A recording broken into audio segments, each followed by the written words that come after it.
By the way, that's an actual video from this year's Black Friday event with the backdrop of actual sheep. And you know you're getting scammed by politicians when they try to end Thanksgiving, but not Black Friday. Welcome back, beautiful and amazing human beings. This is Ukradowski of WeAreChange.org. Lots of important news to get to today, specifically surrounding the origin of the Conholio sickness and what still the current U.S. President Donald Trump is doing, what he should be doing, and larger independent media context that you can't get anywhere else. But seriously, these images that you're seeing right now of people hoarding together, sleeping outside of globalist, multinational corporate box stores is a little perplexing, since of course we were just being told that having Thanksgiving was too dangerous. Supporting your corporate overlords? Yep, that's all hunky-dory in the United States, as if you needed yet another example of how we're being ruled by a global corporate banking cartel. So yeah, there's a lot of socialists in the sheets and Black Friday shoppers in the streets. Now, Thanksgiving, a very important holiday for the family unit, where people come together as one, have a meal together, and tell their thanks for what they're grateful for. Oddly is being hated by the establishment ruling class that coincidentally also benefits off the family unit being broken apart. And we've seen a lot of ridiculousness from politicians, and let's be honest here, also YouTube, that decided to declare yesterday on Thanksgiving, saying specifically in a tweet on their official Twitter account, quote, "For Indigenous and Native Americans, the fourth Thursday of November is dedicated to Indigenous history, activism, and resistance. It's called on Thanksgiving," which someone facetiously replied, quote, "This claim about an entire population being activists by default is disputed. Learn more about how people, even members of, quote, oppressed groups, can think for themselves." And very surprisingly, this woke gesture of un-Thanksgiving wasn't taken well. Who would have thought? Also on Twitter today, we have a very important moment where we are now officially joined by Mr. Klaus Schwab. He, of course, is the guy who literally looks like a Bond villain, the father of Dr. Evil, but officially he, of course, is the founder and executive chairman of the World Economic Forum that has been recently saying that the entire disaster surrounding the Conholio sickness is an amazing opportunity for the, quote, global reset. A future where the World Economic Forum hinted at people having no privacy and not owning anything. You know, basically just slavery with extra steps. And Klaus, showing he's one of the people, decided to open up a Twitter account where, of course, he disabled all the comments. If you're joining social media to show that you're one of the people, to communicate with the people, you should communicate with people instead of disabling comments, because I would damn sure love to read the comments, because I'll bet it'll be pretty interesting. Also, in related, out-of-touch, super-rich, multinational corporate globalist news, we have the CEO of Qantas. This is the same guy who advocated that you will need to have a rushed experimental jab medicine in order to fly in the future. Yes, that guy was also just recently pied in the face. I like how he casually, with a very serious professional face and suit, just pied him and and walked away. I'm sorry, I couldn't contain myself. That's very unprofessional of me. I mean, the pie here just came off as an absolute professional. Not even a change in his demeanor. Just casually pie him in the face and walk away like nothing happened. So yeah, that happened. And before we continue with our main story for today, I wanted to remind everyone, because we talk about the topics that we do, A lot of times we are downranked, we are also fully demonetized, so we have to rely on sponsors to keep this independent media broadcast going. Hey, I need to eat too, and I can't just be eating my survival food that I conveniently have been selling for years, have a bunch myself, and have been using, especially on camping trips. Sometimes also when I'm lazy, I just kind of very easily eat this food that lasts you 25 years, which I shouldn't be doing, but hey, that happens sometimes. I like these guys. I think their food is tasty. You, of course, will be very safe and comparable with a bag of rice and beans, but if you're looking for something with a lot of taste, a lot of options, something that is stored very safely and will last you 25 years guaranteed, check out safepreparedandready.com. The link is down in the description and, of course, keeps this independent media operation running. So yeah, check them out. Now, I think a very important aspect of everything that's happening right now has been absolutely missed with one of the biggest questions out there, and that is specifically, where in the world did the concholeal sickness come from? And as the Washington Post says themselves, the origin of this sickness is still an entire mystery, and it needs to be investigated. If people really wanted to get to the bottom of what actually happened here, how to prevent it from happening in the future, how to deal with this case right now, how it spread, how it began, they would be investigating and looking into the origins of the concholeal sickness. And they're not. This has been something that's been somewhat of a mute point, but this is, again, a critical important point that if we don't understand, moving forward is still going to be very uncertain for everyone. Now, there are some initial reports that are hard to believe, mainly because of, let's just be honest here, the Chinese government's fudging of the data.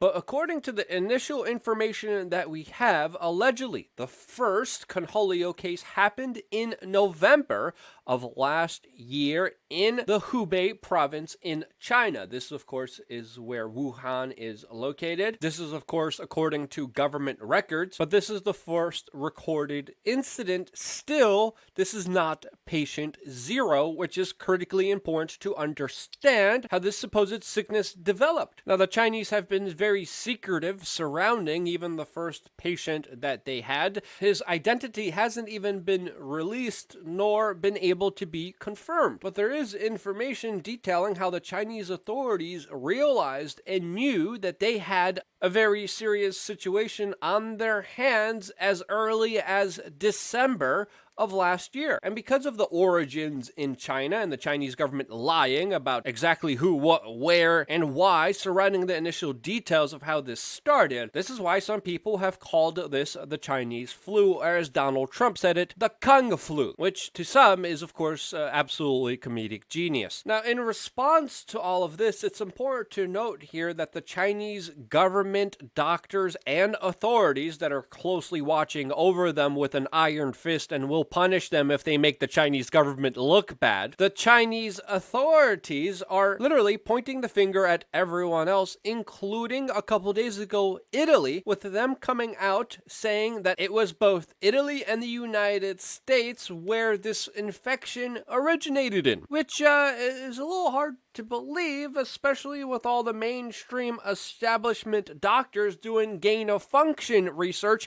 specifically in Wuhan, where, you know, we had the first major uptick in this. By the way, gain-of-function data research that's being done in connection with a lot of the, quote, top experts that are on the mainstream media right now is some of the most dangerous, ridiculous, and stupid things that we could be doing in the scientific community. It sounds all fancy. Gain of function. In reality, it means weaponizing viruses and diseases to extreme lengths. There have been no scientific breakthroughs because of this, and many people say this is mainly done for chemical biological warfare, which we know governments have used before. But now, not to be outdone, China is coming out and specifically now blaming India. And now the Chinese scientists, you know, those same ones who have government police officers on their backs who will kill them or execute them if they make the Chinese government look bad, are coming out and they're saying that, yes, this concholeal sickness originated in India in the summer of 2019 during a heat wave where humans were forced to drink from the same water as animals. Now, I've been to India before. It's definitely not the most sanitary of places, but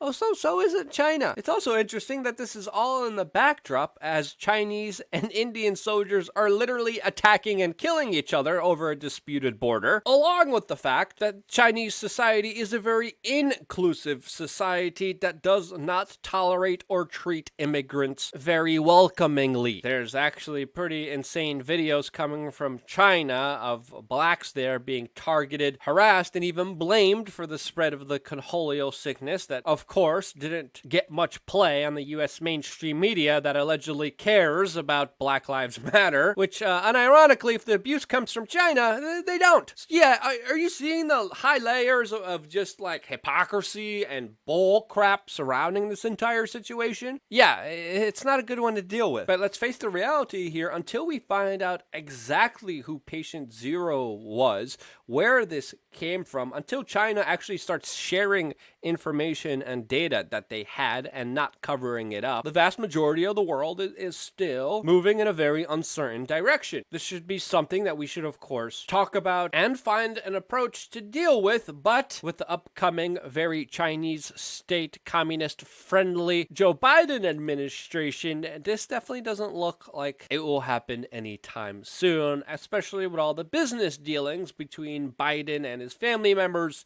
and, of course, China. As even the Chinese state media came out and said that they feel very happy about Biden's personal picks for his administration and how he's going to be way softer than Donald Trump. Now, very interestingly, as all of this is happening today, we also got the announcement that the World Health Organization, the organization who refuses to recognize Taiwan because they love the Chinese state so much, is bringing their own team of scientists to, quote, now investigate the origins of the Konholio sickness in Wuhan. Will they tell us the truth?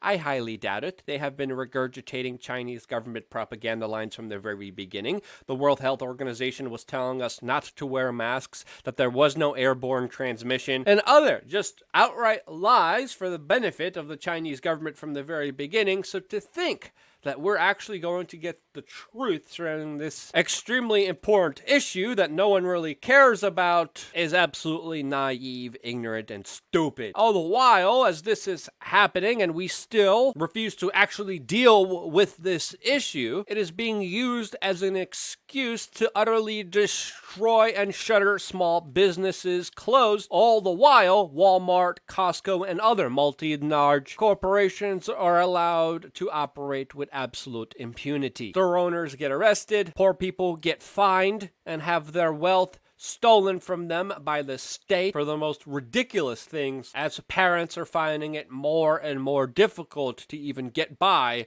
as of course many places in New York City have closed down their schools and look like they won't be reopening up for a very long time. How can you work when you have to take care of kids? In this modern globalist society that makes it impossible for one family member to sustain the family? Yeah, that's another situation created, of course, by the special billionaire ruling class that, by the way, is also receiving record amounts of socialism right now, as this year we have the creation of more US dollars than any other year in recorded American history. You know, when you tank the economy for 9 months, when you literally delve out billions of dollars by the Federal Reserve to the banking cartels and hedge funds on Wall Street, you are literally going towards utter disaster. There's no other way around it. What else do you expect to happen? And it's ridiculous, and it needs to be stopped immediately. There are ways of dealing with this supposed sickness, whether it's taking care of the vulnerable, making sure people are taking vitamin D and zinc, making sure that people are aware of the risks that they take themselves,